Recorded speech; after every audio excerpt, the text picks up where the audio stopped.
नमस्कार मंडळी, कसे आहात? आज आपण बनवणार आहोत अळूची पातळ भाजी, म्हणजे अळूचं फदफदं. आपण आता साहित्य बघून घेऊया. अर्धा चमचा हळद, 2 चमचे आलं लसूण पेस्ट, 2 चमचे कोल्हापुरी चटणी, 1.5 चमचा मालवणी लाल तिखट, धणे जिरे पावडर, गूळ, चिंच, मके साफ करून तुकडे करून घेतलेले आहेत. अळूची पानं धुवून स्वच्छ करून घेतलेली आहेत. त्याचे देठं पण साल काढून घेतले, ते पण आपण भाजीत घालायचे आहेत, त्यामुळे भाजीला चव छान येते. शेंगदाणे रात्री धुवून भिजत घालून घेतलेले आहेत. चला तर सुरुवात करूया. आता आपण हे पानं धुवून स्वच्छ केलेले पानं आणि हे देठं अशी एकत्र ठेवून आपल्याला त्याचं गोल रोल करून ते एकत्रच कापून घ्यायचे आहे. ही बघा, ही अशी कैची आहे, त्या कैचीने कापून घ्यायचे बारीक बारीक.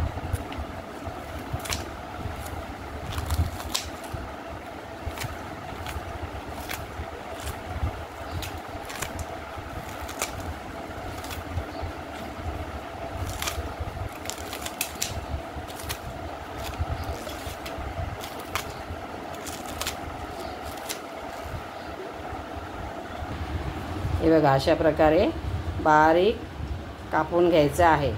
चला तर आपण भाजी करायला घेऊया. कढईमध्ये तेल घालूया. फक्त 1 चमचा तेल घालायचं आहे, कारण आपल्याला कापलेला जो अळू आहे तो फक्त परतवून घ्यायचा आहे.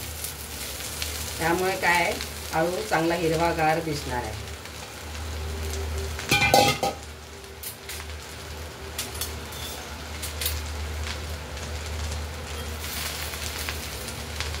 चांगलं मिक्स करून घ्यायचं आहे.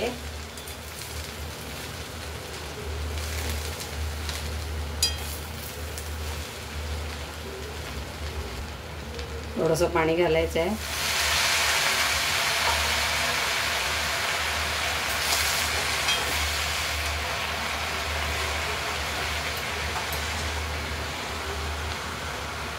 आता आपल्याला यात कांदा घालायचा आहे.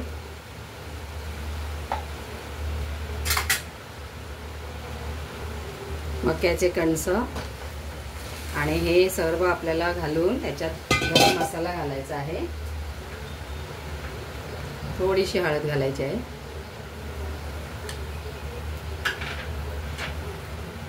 धणे जिरे पावडर घालायचे आहे.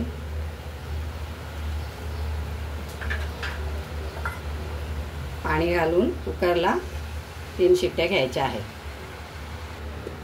मीठ घालूया.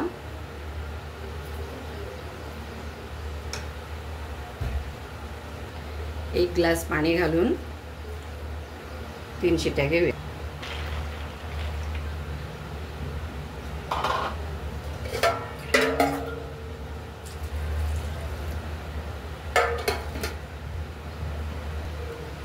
दोन चमचे तेल घालूया फोडणीसाठी.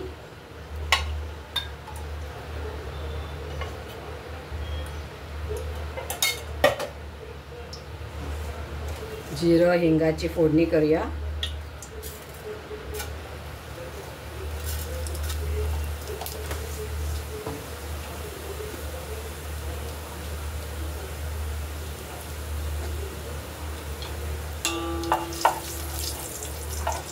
कांदा परतवूया.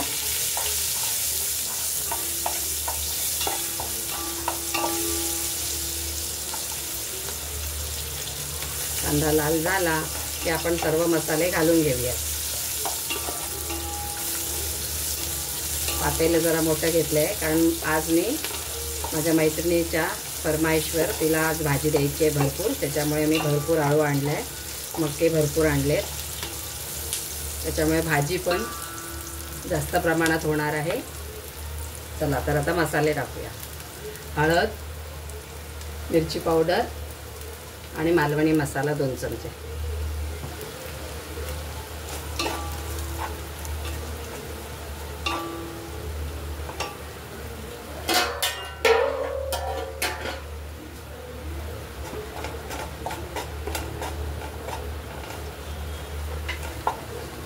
कोल्हापुरी चटणी,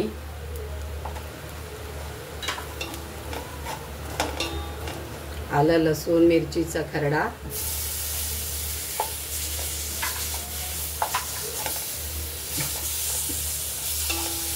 धणे जिरे पावडर, थोडं पाणी घालूया त्यामुळे मसाला करपणार नाही.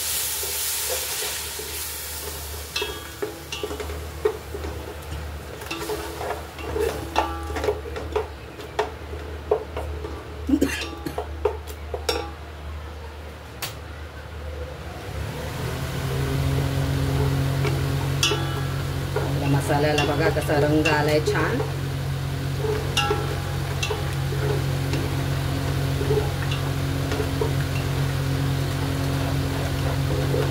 आळूला शिट्ट्या आल्या की मग आपण त्यात मिक्स करायचं.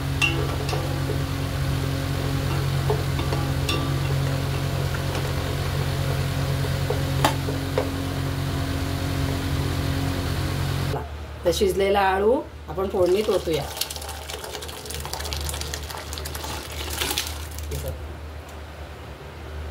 दोन चमचे बेसन पाण्यामध्ये गुळवून त्यात ओतायचं आहे. त्यामुळे काय होईल, भाजी एकसर होते आणि दाटसरपणा येतो भाजीला.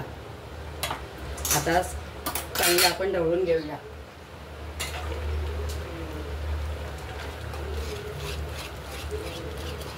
बेसन घातल्यामुळे भाजी दाट होते, चव छान येते भाजीला. हे बघा लगेच भाजी घट्ट झालेली आहे.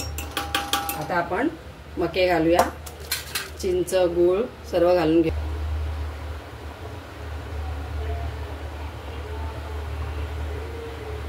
चला तर मंडळी, तयार आहे आपलं अळूचं फतफतं.